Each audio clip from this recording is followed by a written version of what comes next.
And that is precisely why Venti is the strongest and most physically attractive Archon in all of Teyvat. Now, Donald, I get that you were tricked into thinking Venti was female, as were Joe and I when we first started the game. And truth be told, it is of no one's concern who you find physically attractive in a video game, but we are going to have to agree to disagree as to your point of Venti being the strongest Archon. Yeah, Donnie, not only is it repulsive of you to claim Venti as the most attractive Archon, but to go as far as to say that he is also the strongest Archon is borderline sacrilegious. In my humble opinion, Raiden Shogun is the peak of character design and is representative of what an ideal Archon should be. You mean trashed in mid-gun. Please, her only redeeming quality are her cleavage sword pulls, and don't even get me started on how garbage her story quest was. Please, travelers, while Raiden Shogun's first quest left much to be desired, her second quest really excelled and solidified her in our hearts as a respectable Archon worthy of worshipping. Obamna, you're really telling me the cheap tear-jerk cliche worked on you? The quest spent hours having us run around with a literal god beating up Ronins. Absolute trash tier storytelling. Donald, you haven't got a clue on what good storytelling is. With Raiden shouldering the burden of a nation as well as her sister's legacy for 5 centuries, all culminating in that fantastical conclusion which brought about a perfect closure to her story arc. The only thing she was carrying were her gigantic boobas and your dead weight in Abyss. Why are you so fixated on her breasts, Donald? Is it because that's the only thing you see in women? Joe's right on this, Donald. You need to add some diversity in your evaluation for waifus. Obama, please, you're a Sino main. Your only interaction with a waifu would be a cross-dressing Sino. Donald, you change waifus more often than most people change their underwear. Right, because staying faithful to 2D waifus somehow is a measurement of one's character. I agree with Joe on this one. There is no value in your conviction for waifus if you decide to shift your gaze at every new set of boobas. There is so much more to these characters other than their outward appearance, Donald, and personally I think it's quite shallow to just evaluate them based off their breast sizes. Well said, Barack. Oh, please, spare me the cringe fest. Let's be honest here. Raiden is at best B tier and no higher. The character simply has little redeeming traits. And in terms of feats, she has close to nothing to show for. What has she done that's actually of substance? Don't you dare question me on my knowledge of the Shogun, Donald. For starters, according to the blacksmith Miyazaki Saburo, the Shogun is known to have enough power in a single strike to split an entire island in 2. Joe is right, Donald. Not only does Raiden Shogun have a frightening combat capability, she also has achieved technical immortality through her puppet. The only thing immortal here is the bullshit you two keep pulling out of your asses.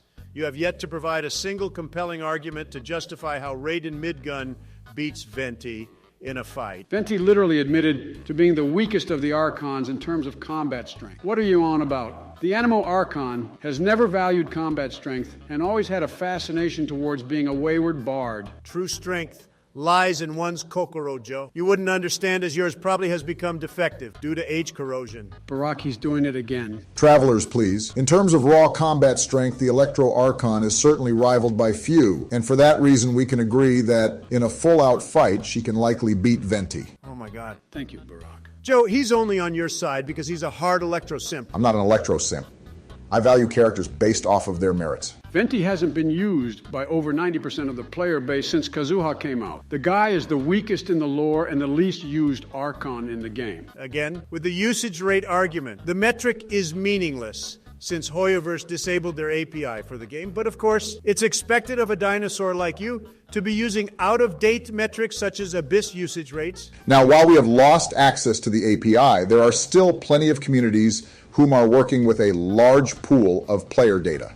In CN, there are data pools collected by players which have over 100,000 points of data, which takes into account the number of times a unit appears in the Abyss, how many people own that unit, ultimately giving out a percentage point for unit ownership and usage rate. It's no surprise that some of the best characters in the game are ranked consistently at the top. Last time I checked, Venti was sitting at 8.1% usage rate, sitting just below Albedo. I see nothing wrong with Venti, ranked just below the should have been Geo Archon. Seriously, Donald, does your asshole ever get jealous of the shit that comes out of your mouth? Donald, what do you mean by that? You heard what I said, Obamna.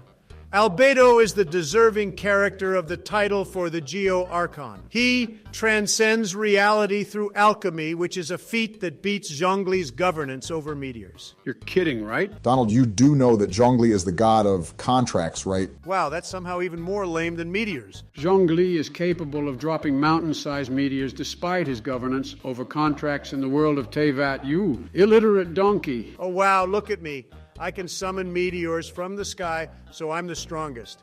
Zhongli is the definition of boring. Even the way he's played in the game is just wearing a Geo condom and running in face first, like a brainless normie. In terms of player feedback, post-buff Zhongli is one of the most sought-after units in the game, as he brings stability to any team comp he is in, as well as having the best shielding in the game. Shielding for what? The game of Genshin is all about killing things fast, Barack. It doesn't matter if you can stay alive if you're bleeding DPS. Zhongli's purpose is to allow your other units to deal damage in a safe environment and not to do damage himself. The reason he is S tier across everyone's tier list is because of his hybrid offense-defense kit, where instead of doing damage himself, he sets up your other carries to do so. Venti gives good suck. What the effing hell did you just say? You heard what I said. Barack, he's doing it again. Donald, you can't just expect to win every tier list argument with Venti.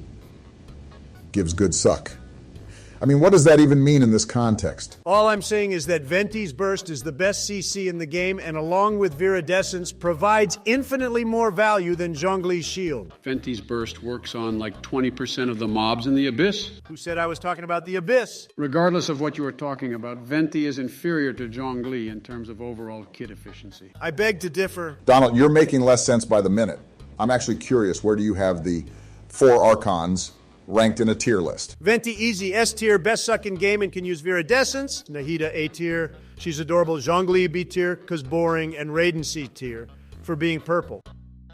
For being purple? Out of curiosity, Donald, where do you have other characters ranked? Hu Tao B tier, because she's hell about annoying and can't even outdamage my Dia. My C0, free-to-play Hutao outdamages your C6R5 Deya. Xiao D tier for being short. C0 Xiao also out-DPS your C6R5 Deya. Itto C tier for having arms that look like the udon noodles I had for lunch. You did not just bring that up again. Travelers, please. We agreed to drop the topic regarding Itto's physical attributes being not up to par with what we had envisioned. Just say it, like how it is, Barack. Hoyoverse is racist towards men of bulk. I don't think that's how you use the term racism, but I do see your point when it comes to all male characters sharing the same build model. I think Itto is perfect just the way he is. Sleepy Joe, with all due respect. Hoyoverse can probably release a steaming pile of cow dung as a playable character, and you'd still say that it's perfect. What's the damage ceiling for the cow dung? Exactly my point. Now, I do have to agree with Donald on this one. Some diversity in the male character physique can really add diversity into the game. After all, different people from different walks of life will have different physiques. Don't bother, Barack. Sleepy Joe here is too busy dick-riding Hoyoverse to be able to think for himself. Hey, back it off, Donny boy, before I slice you in half with my Musuno Hodotachi. Try me, Sleepy Joe. I'll have you lifted miles into the air with my wind's grand ode before you can even draw the sword. That doesn't bother me one bit, considering I am protected by my Zhongli's Dominus Lapidus. More like dog shit laxatives, because I've already sent my Rift Hounds after you while you were busy standing still to summon your dumb shield. Travelers, please. We can find common ground in that.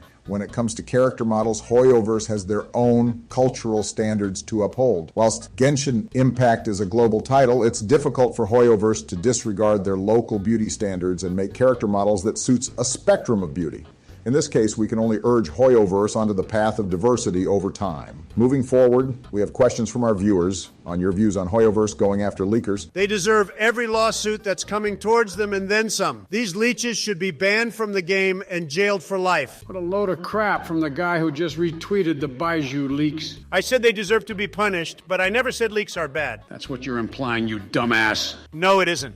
Okay, if all the leakers are behind bars, where are you going to get the leaks? From the leakers. Yeah, but they're all banned from the game and in jail, so you have no more leakers to leak you info. Sleepy Joe, there will always be leakers. They're like the cockroaches of live service games. So long as the game servers are still running, there will always be leakers to leak future contents. I think Donald has got a point here. It doesn't matter how much Hoyoverse decides to hunt after leakers, they can never truly eradicate them all. This is because the problem is rooted at the fact people will always need to plan ahead for characters. And until Hoyoverse themselves address this problem, there will never be peace with the leakers. Now, unfortunately, this is all we have time for today. Thank you to those who commented in the previous video and smashed that like button. We had no idea you guys were going to smash the 1,000 likes requirement so fast, and as a result, the three of us really had to scramble together to film today's episode. However, if you are able to get this video today to 2,500 likes, we will once again make another episode for you tomorrow. And for this next episode, we will be answering your questions from the comment section. That's it for today. And until next time, we urge you all to stay safe and peace.